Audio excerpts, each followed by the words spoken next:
So good day, friends. This is Dr. Bob Hamilton, and you have tuned in today to the Hamilton Review, where kids and culture collide.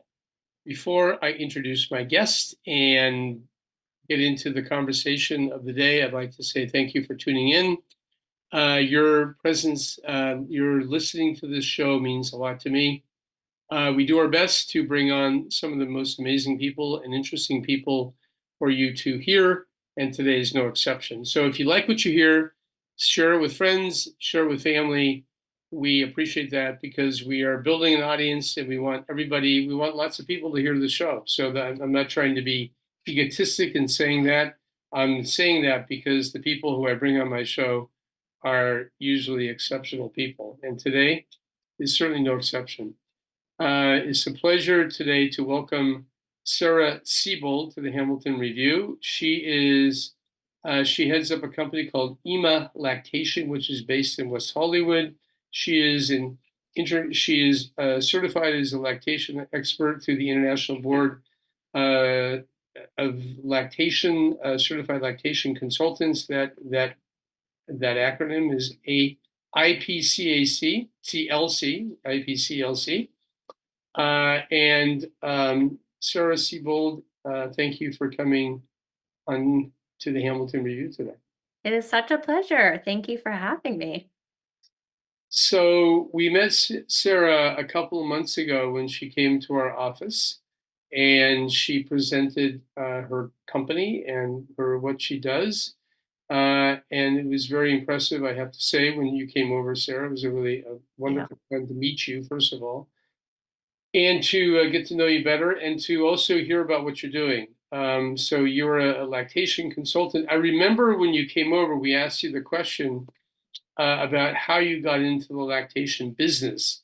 And I found your story to be kind of interesting. So maybe we can back up a little bit before we get into nuts and bolts about lactation and breastfeeding, which, by the way, just so everyone knows, I happen to be a big fan of breastfeeding children. Okay. And I partly is because my lovely wife, Leslie, breastfed all six of our babes, and they thrived, they grew, and I don't know what to say other than the fact that they really, that she breastfed a lot, put it that way. And I could see firsthand how much, first of all, the bonding between the children and my wife was beautiful. And also just the health of these little babes was so great. So anyway, that's a little bit of my story, my bias. But Sarah, I'm going to turn the microphone over to you and let you tell your story, maybe a little bit about your background as well, but also why you ended up getting into the lactation business. Yeah, thank you so much. I'm so happy to be here. This is such an honor and a pleasure. So my first child was born 8-ish years ago, and leading up to his birth, I just always assumed, expected I was going to breastfeed. I really actually had no background in this. I was in a totally different field. I worked in the food industry, and he was born full term, healthy, things looked good, and then he was kind of whisked away to the NICU really unexpectedly because of low body temperature, and he was hypoglycemic. And it just completely rocked my world. And that separation was not just physically and emotionally so traumatizing and upsetting, but it really made the beginnings of lactation a lot trickier than I was expecting them to be. And we just, maybe by the grace of God, maybe by a good milk supply, we got out on the other side, and I breastfed him until he was 3. Excuse me, sorry. No, of course. But the beginning was so tricky. And because we had the separation, I was forced to pump and do all these other things that, again, I was not expecting to do. And we made it out on the other end, but truly, I'm not even quite sure how. I didn't really feel like I had the support or any of the knowledge to be successful. We just happened to do it. And I thought, gosh, I had access to resources and I barely felt like I had the support. What about the millions of women around our country who really have no access to support or no time to even learn how to do this correctly? And I fell in love with the act of actually feeding my child. And it felt like this incredible awakening that I had, and I just dove headfirst into getting all of the training and essentially getting what's akin to like a master's degree in human lactation, and did all of the clinical work. And then shortly thereafter started my own practice, which kind of since grew. So now we're a team of 5 LCs, and we do home and office and telehealth work with families around the country. But I really got into this through the back door, through my own hardship as a new mother, realizing, gosh, if we don't have access to good postpartum care where we're really teaching people how to do this thing that is, biologically programmed but still requires a lot of practice and patience and nuance, it's going to be really hard to make breastfeeding happen. So I'm so glad that motherhood woke this thing within me. Yeah. um Awoke it. Yeah. Woke it. There we go. Thank you. Awoke. So your observation and my observation too is that if you go into a hospital, you deliver a baby, the standard line is breastfeed your children. Right. But I'm finding that a lot of people most people do start, I think, at some point along the way. I mean, early on, but they're not keeping it going. Yeah. Uh, are you seeing that in terms of the? I mean, certainly there are hospital-based lactation consultants on the floor. They come and see the child, but they don't really have too much time. I mean, I'm telling you, they usually are trying to see 10, 15, maybe 20 patients with a newborn. So I think their overall assessment is as they're doing their best. I'm not Yeah. putting anybody down, but I don't think that they really have the ability to really get into the weeds with these moms. Um, what has been your observation about, first of all, mothers starting and then stopping, and why is that? Yeah, it's such a good question. And I'll agree with you that the in hospital LCs are wonderful, incredible practitioners who are just stretched thin and really can only spend 10 or 15 minutes with a new family. What's tricky also is in the first day or two after life, you have a really tired baby who's taking in tiny little volumes of colostrum, which is the earliest version of milk. And so it can be hard to assess everything when you have this tired person who's taking in such small amounts. So you might get a good look at what a latch is supposed to look and feel like, but then once you're home a few days later and babies are taking in larger amounts and things are different, all of a sudden that's when the trouble can kind of arise. So I think the intention for so many new mothers is to initiate breastfeeding, and that happens more often than not. We're seeing initiation rates are higher than they've been in a long time, but sustaining and longevity, that's been really tricky, I think, in part because there might not be enough partner support at home, or there might not be enough prenatal education to understand what taking care of a newborn really looks like and how often they actually feed. So I think expectations versus the reality of newborn life really throw a lot of new parents. A lot of the books and things online that people are finding from social media and who knows where else will say, oh, babies feed every 3 hours for 10 or 15 minutes. And so they're expecting this really like systematic, programmable system. And then they realize, oh, this person is a person, not a robot baby. They might actually feed every hour. They might go through this cluster feeding period in the middle of the night. And so sometimes people start to think, gosh, something must really be wrong. They're feeding more frequently than I think. I might not have enough milk. And it can be really easy to go down the rabbit hole of anxiety and fear that I'm not giving my baby enough, something is wrong. And then early supplementation ends up coming into play a lot more often than it's probably necessary, Yeah. probably out of fear. No, I see that. There's a tendency, and listen, nurses have a different role in the hospital, so they will very commonly they will say, "Here, give a little formula." And I don't necessarily mind that, but I do think that is when you do put that into the mix. I do think that it isn't confusion. It's just that the ease of getting milk through a bottle is so different than breastfeeding. Certainly early on, when the volume isn't that much. Um, I do think that I think there's a bigger picture here too, Sarah, and I'm just thinking about culturally. I just got back from El Salvador. I did a medical mission trip down there last week, and I will tell you that the moms that are down there, they all breastfeed their kids. I mean, like all of them do. Now, mind you, these are people who are living in the communities with their parents, their aunties, their other folks that they've grown up with. And so I think that the example of mothers and other cousins and other people, we don't have that quite as much in our culture. We are a little bit more fragmented in how we live our lives. These people live in communities, and these communities are very rich. Families live with families; they live adjacent to families, and I think that there's. I know this is kind of off topic, but I do think this the I guess you would say that really getting into the whole the breastfeeding is more of a cultural norm, as expectation in different more less developed nations. Okay, and I certainly see that in Africa. Virtually every kid in Africa, when I'm in Africa, they're all breastfed. I mean, 100%. Mhm. Is very rare because simply they don't have the resources to buy formula. Um, Unless you have a tragic situation where you have an orphan whose mother passed, and believe it or not, that happens a lot. But anyway, I do think just to comment about the cultural normalization of not breastfeeding or breastfeeding. What are your thoughts about that? I'm so glad you brought that up because that they're two sides of the same coin here. We imitate what we see and what's part of the fabric of our culture. So I agree with you.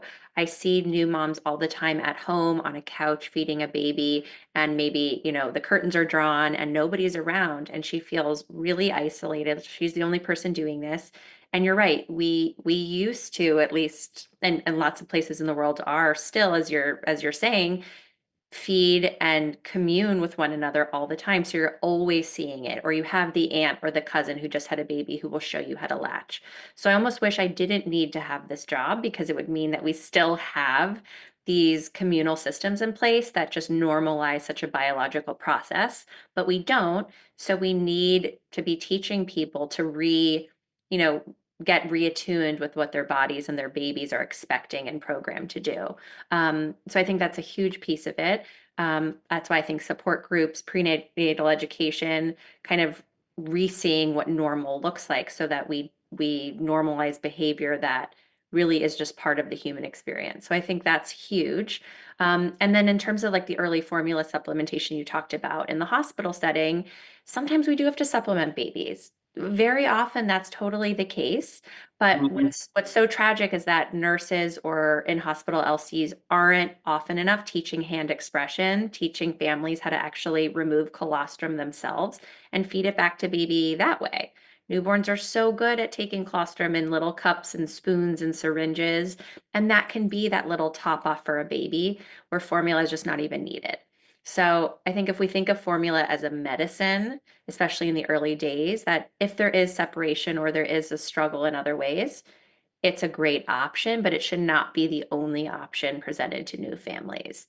And then, as you said, it kind of becomes this enticing, easier thing to do over time, and it can be harder to kind of get back to exclusive breastfeeding. So there are a lot of factors at play. I think systemically, we need changes too to make, as you said, these families see that breastfeeding is just biologically what we're expected to do as a species. If we go back to almost like a mammalian way of thinking about it, our bodies and our babies are so symbiotic, and we need to get back to realizing that.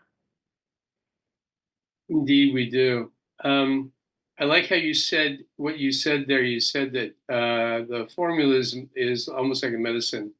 And that's exactly what I mean. We do have children in the hospital who are hypoglycemic, which means low glucose, and we actually can check that very easily at the bedside. And when kids are hypoglycemic, you do need to feed them, and sometimes the volume of mother's colostrum or even breast milk later on is not such that they're getting quite enough. So I think I do use that word. I say, listen, because there are moms who have babies and they do not want to have formula. They've got the word, and I say, listen, okay, I have you have to think about this as being medicinal, like a medicine, not as nutritional. It is nutritional, of course, but if you think in terms of that kind of paradigm, it helps to not it helps to allay some of the guilt of some moms who Absolutely. feel like they've done something wrong by giving their kids some formula. Right. Okay, so I'm going to ask you a really kind of a basic question, maybe a little bit of a stupid question, but I want to know why should moms breastfeed?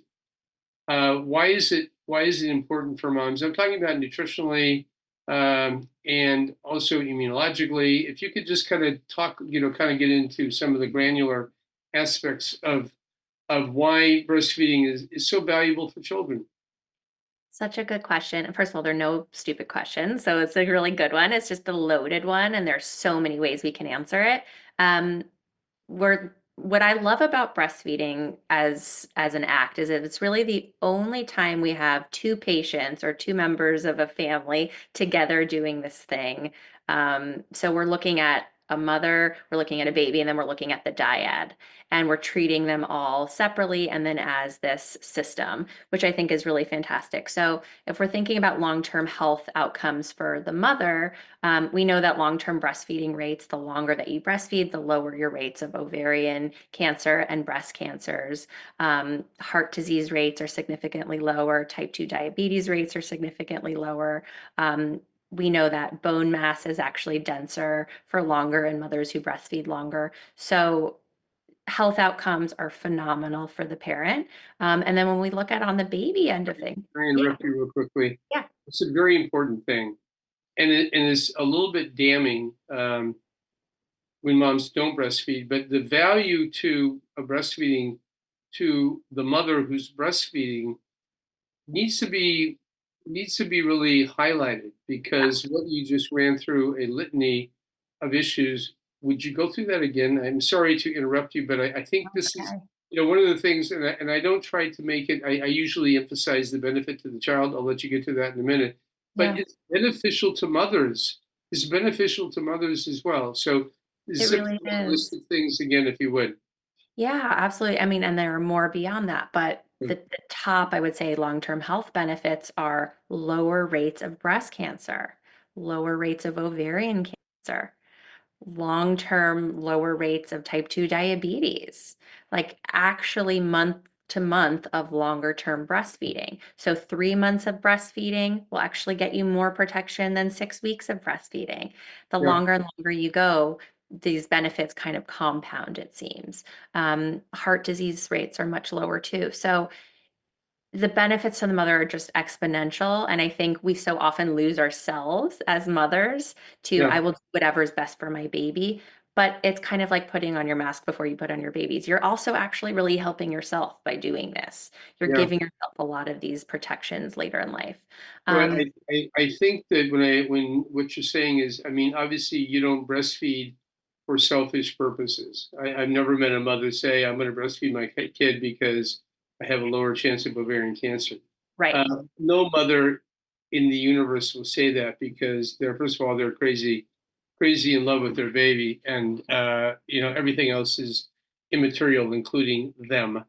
But I do believe in mother's health, and so this is an important point. So there's value to you, mommy, breastfeeding your baby, and there's value to the baby, and I'll let you go through that. Go for it. Yeah, I mean, just we're just learning so much every single day about these benefits for babies, but we know that long-term allergy rates are much lower for babies who are breastfed. Food and environmental allergens, type 2 diabetes rates also, asthma rates are much lower. Um, Kids are just generally much healthier. As you talked about briefly, there's immunologically so much happening in breast milk. I think of breast milk as like a bespoke substance that's literally made for your baby in that moment on that day of life. It's different than the milk later in the day. It's different from the milk 3 months later. It's constantly changing to meet your baby's nutritional needs in that moment. There's no other substance on earth that does that. So if we're talking about the medicinal properties of breast milk too, it is a medicine. It is food, it is thirst, it provides everything your baby needs, tailor-made to them. So if you are in an environment where there's a huge viral load of some who knows what's going on and you breastfeed your baby in that environment, you will actually create antibodies through saliva attached onto the nipple that will signal to your body to create antibodies for that next feed, ready to go. So it's constantly changing. Um, there's just no other substance that does it. And we make it, and our bodies know how to do it. We literally synthesize it from our own blood. So you're constantly, constantly making it. And it's not lost on me that that is not just like a remarkable process and miraculous, but also requires a lot of work metabolically. Like your body's working to make this milk constantly. Um, so I think if we emphasize both of these people and how you're working together, it's just there's nothing more miraculous to me than talking about it. I agree, and it's actually a beautiful thing. I also you have not mentioned, but I mentioned it earlier about the idea of bonding. I think, Yeah. listen, the thing when you're breastfeeding for a mother, you can't be cooking.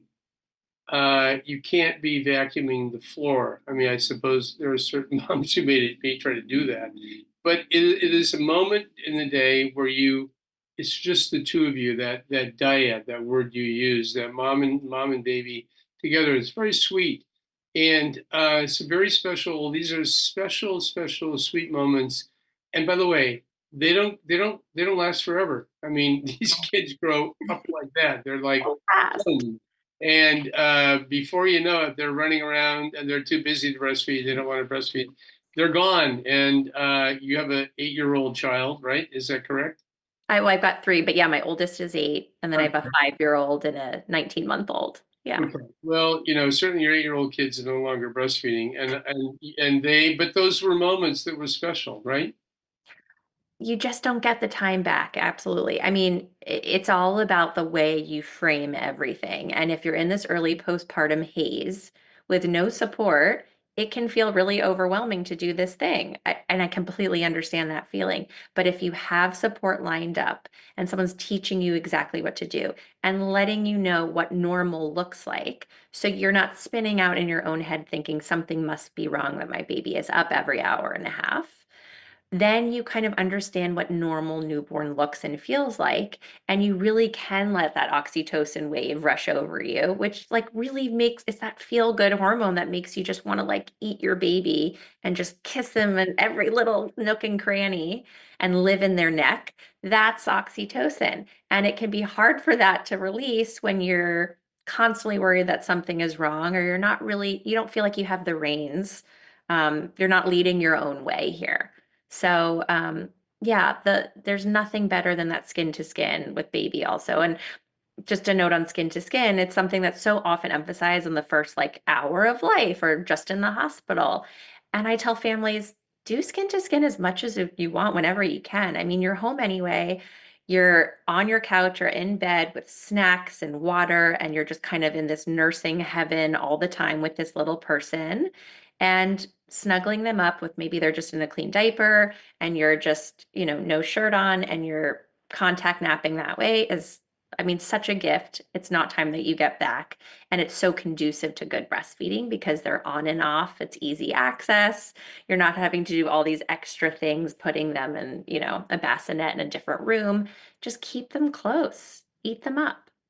It's the best. That's you state that very, very sweetly, Sarah. No, you're absolutely right, and especially the skin to skin is obviously important both for actually for dads and moms too. You mentioned oxytocin. Oxytocin does have another value for new moms. It actually stimulates the uterine muscles to contract. That's Uh, right. by that process, you actually constrict down this dilated uterus and decreases bleeding. It also, um, I mean, it hurts a little bit. A lot of times, moms will say, my uterus is hurting, and I say that's good. That means that you have plenty of oxytocin going on. Right. Sometimes we don't get out of this life without a little bit of pain. Sorry, ladies, but it is good and is for your benefit. So the oxytocin, they call that the love hormone. You know that. And Hmm. oxytocin kind of shows up at a lot of points along our life, including when you fall in love. That's But right. anyway, Yeah. we're, It's the best. No, I'm so glad you brought up the uterine contractions because that's a piece that will sometimes, yeah, as you said, scare new parents into thinking something is off. But you're right. It's another reminder of how symbiotic this process is. It does good things for the mom and it does good things for the baby. So we have to lean into biology a little bit more. that's right, right. At least you have to lean into endocrinology. which I actually believe that the hormones make the world go round. You know, people talk about money, no, hormones make the world. Totally hormone. Yeah, it's true. Everybody needs to hear that. It's true. Okay, so another question I have for you is how you mentioned, breastfeeding. How long should kids breastfeed? What is you're in the business? What are your recommendations? Yeah, so my recommendations are also reflective of the American Academy of Pediatrics. So we really recommend 6 months of exclusive breastfeeding, which means no introduction of anything else. And then 6 months is kind of when we start offering complementary foods, which doesn't mean baby is now all of a sudden eating solids. It means breast milk is still the primary nutrition source for the rest of the first year. And then you're offering complementary foods that kind of get more and more robust as baby gets interested. Year two, things kind of switch, and we say breast milk is still fantastic, and we recommend breastfeeding into year two if you can, up until baby's second birthday, and then solid foods kind of take center stage and breast milk fills in these nutritional gaps. So the first year is really, really critical. And year two is equally incredible, but just has a different role. It's not baby's primary nutrition source anymore. And things get a lot more lax. So, if you're away from baby during a work day, you're not going to need to pump in year two. You can breastfeed when you're together in the morning or before bed or snuggle on weekends and kind of use it as often as you like as a tool for lots of comfort and bonding to provide a lot of the immunological benefits as they're getting more active in the world and running around putting dirt in their mouths. So, you know, Yeah. it's a fantastic thing. Certainly the first 6 months, we're really recommending exclusive breast milk only. So in the volume, by the way, I tell people if they do go to regular milk, and that's when, 1 year of age is the time Yep. we usually go from a formula to regular milk. I cut the volume down to about 10 to 15 ounces per day, Yeah. which is not much. I usually recommend more 10 than 15. But Hmm. um, so you can see there that the volume of that you need to make as a mommy breastfeeding your child is not that much. I mean, it's very different than say up to 30. You're giving like 30, sometimes 32 ounces a day when you're breastfeeding in the like the first 3 or 4 months of age when they're getting only mommy. Right. Your moms are making a lot of milk. So that reduces significantly, which means that moms can your comment about engorgement and things like that, you can leave them for several hours at a time and not sense that feeling of engorgement, which you cannot do when you're breastfeeding early on, right? That's right. Um, so you recommend I like that. And you're absolutely right. The American Academy of Pediatrics recommends really through the second year. Yep. Your ultimate time when you say, okay, enough is enough. Go ahead. Your answer to that. The enough is enough. Oh man, gosh, part of it is arbitrary, part of it is what's best for the family. I think if you're deciding to have another child, that can take that's part of the consideration. Some people really can't have a return of fertility and get pregnant again if they're still breastfeeding. Others can. So I think that's something to keep in mind. I would say age 3.5, somewhere around there is kind of a good time to think about wrapping up. But, again, there's a variation of normal, and I want families to feel like they can make informed choices about what feels good to them. I'll say with my first, this is so funny, and I promise you this is real. I breastfed him and then breastfed through my pregnancy with my second. And my second was 3 months old. My son was 3 and a few months. And one day he just looked at me and he said, "No, thanks, Mom. It's too organic." And then walked away. And I was like, "I'm sorry. I thought that was its prime selling point, but here we are. You are Well, clearly ready to so be done if you so know those words." that's really so. Those were the words. It's too Those organic. were the words. It's too organic. Like it was a disappointment. Ugh, I just can't. It's too organic. And walked away. So, I think, and he was 3. So, um, everyone in their own time. But Yeah. I always say we're talking about the symbiosis of mother and baby. If it is year 2 or year 3, and the parent is feeling touched out, needing a break, needing some space from the constant pulling or a toddler pulling down your shirt or asking for milk in public, things that, a little baby are not doing, Yeah. have every right to create boundaries and redirect. And you're a person in this relationship too. So it really becomes a totally different dynamic in the toddler years if you decide to do year 2, year 3. You could say, ah, mommy's boobies are sleeping right now. They're not available. I know you're so upset. I can see you're really upset. We're in the middle of Target and you're pulling down my shirt and you want to breastfeed right now. They're just not available. And you can kind of, hold space for big toddler feelings and maybe breastfeed when you're back home or offer something else instead that is available. So there's so much room to create boundary past the 1 year mark. So my observation is that moms know. Moms know. They kind of go, okay, I've paid my dues. Hmm. I'm done, and that can bleed into your number two, even number three, of course, of life. But moms usually kind of go, you know what? I mean, and there's no shame here. They just say, okay, Hamilton, I'm over. I'm done. I'm done breastfeeding. I go, and I never, I only tell people that I thank them for their duty, for what they've done, and that's kind of Absolutely. how I leave it. Okay, Absolutely. so Sarah Siebold, I have a couple other questions for you. First of all, I'm curious. Okay, so tell us a little bit about IMA Lactation, because this is your business. You have five, including yourself, lactation consultants. Tell us about the services that you provide to people. Oh yeah. So yeah, my little practice of just me has kind of grown steadily over the last 7, 8 years, which has been really fun to see. We're in network with most major insurance carriers. So if you have a PPO plan, we can pretty much guarantee coverage for you, which I think is, I mean, just so crucial. Um, Before, I would say 2020, most lactation consultants were really only out of pocket, and it could be really cost prohibitive for a lot of families. So I love that we have that.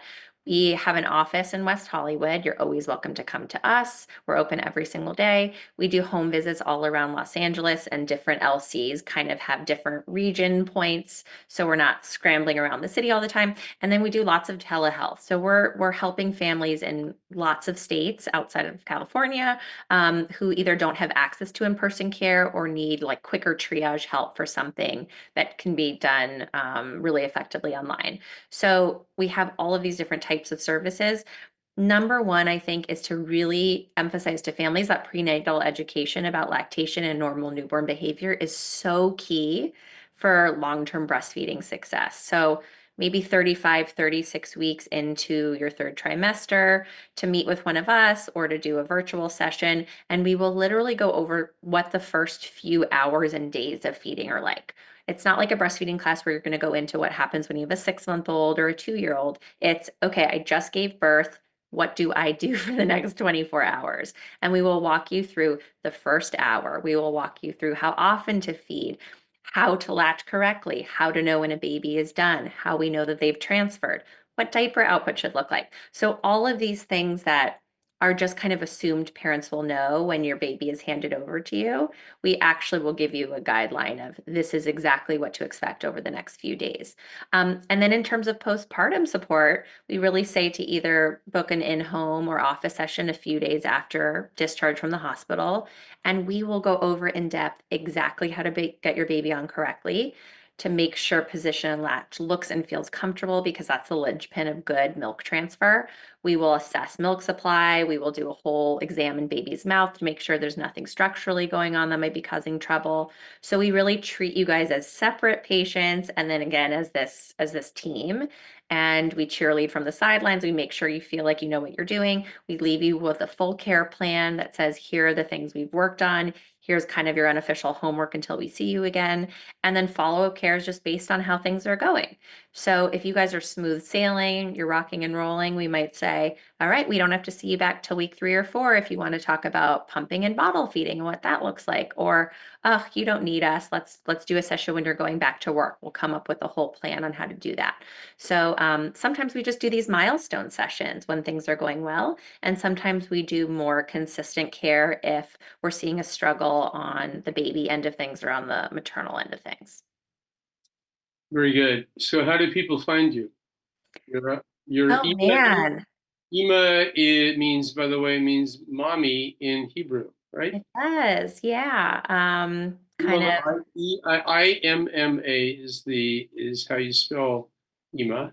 that's Like, right. so tell us where your website is and how people find you out there.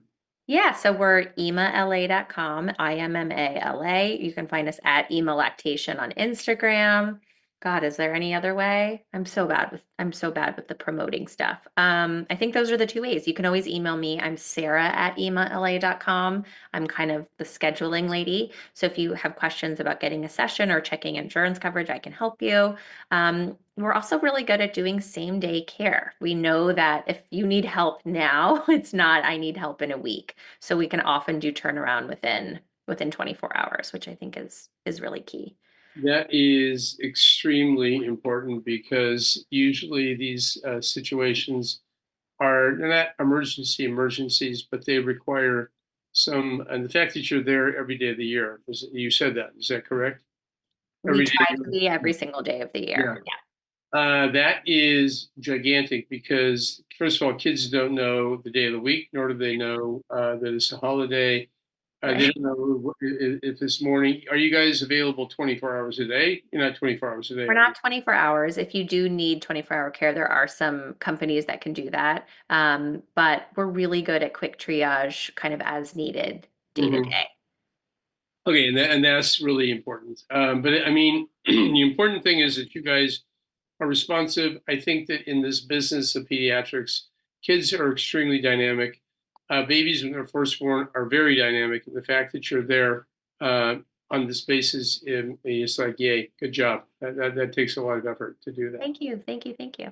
So, Sarah Siebold, we're going to finish it right here. I thank you for taking the time to come on the show. You've been really helpful and full of information. I appreciate that. And again, the name of her company is called IMA, IMMA Lactation. Thank you, Sarah Siebold, for Thank taking the you. time to be on the Hamilton Review today. Thank you, Dr. Hamilton. It was such a pleasure. I'm so grateful to do this work, and I feel like the more families we can connect with and give them information before they feel like they're in the weeds, kind of before they feel like they're in that emergent moment, the better long-term outcomes around breastfeeding are going to be. So we're in it. Let's And do it. I'm on your team. I can't agree with you more. You're doing good work. So thanks for doing what Oh, you do. It's very important. thank you. Thank you. You're welcome. And friends, thank you all for tuning into the Hamilton Review today, where kids and culture collide. Until next time, be well, and we'll see you. You have been listening to the Hamilton Review, where kids and culture collide. Thank you for allowing us to be a part of your day. Tune in again next week on Apple Podcast. Rate and comment and tell a friend.